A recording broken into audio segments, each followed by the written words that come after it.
Bismillahirrahmanirrahim. Qardaşlar, yeni möcüzə göstərirəm sizə. Deməli, 1.618 nə deməkdir? Altın uran, riyaziyyatın qızıl qaydası. Da Vinci öz əsərlərində 618-dən çox istifadə edib. Yəni, elə hesablayıblar ki, bunu kvadratla hesablayırlar, hər tərəfi eyni gəlir və bütün hesablar nəticəsində 1.618-i göstərir.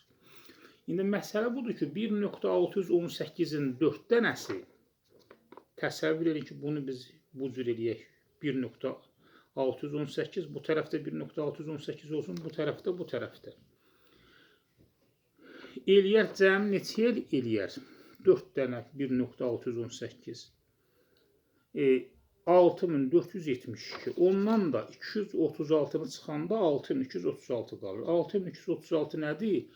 Quran-ı Kərim ayələrin sayı. İndi sizə deyərsiniz ki, başa düşdüm.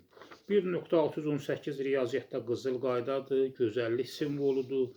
4 dənəsini hesabladım, bu gəldi, 6472 gəldi. Niyə 236 çıxdın ki, Quran ayələrinin sayı qalsın? Bax, bunu sual verə bilərsiniz. Niyə 236? Çünki, qardaşlar, baxın, ona görə 236-nı çıxdım ki, bax bu rəqəmi.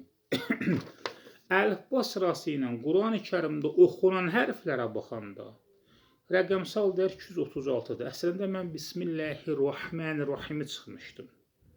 Fikir verin, bə hərfi 2-ci hərfdir, sin 12-ci, mim 24-cü, əliflə ləb oxunmadı, mən də oxumadım. Ləm 23-cü hərfdir, təşkil altında bir dənə də ləm var, o da 23-cü hərfdir.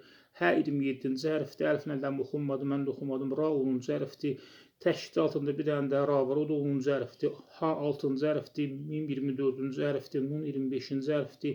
Əliflə ləm oxunmadı, mən də oxumadım. Ra 10-cu hərfdir, təşkil altında bir dənə də ra var, o da 10-dur. Ha 6-cı hərfdir, yə oxunmadı, mən də oxumadım. Mim 24-cü hərfdir. Cəmi neçə elədi? 236.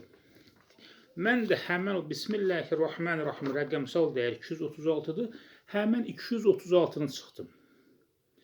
Yəni 236 da sondan əvvəl oxunanda 632 edir. 632 də Quran-ı Kərimin dayanma rəqəmidir. 632 də Quran-ı Kərim dayanıb. Fikir verin, 236-nı çıxdı mı? Yerdə nə qaldı? 6236. Fikir verin, altın olan qızıl qaydanın qaydaları ilə bu cür baxanda həqiqətən rəqəmsal dəyərlərlə Quran-ı Kərim öz möcüzəsini həmişə göstərir.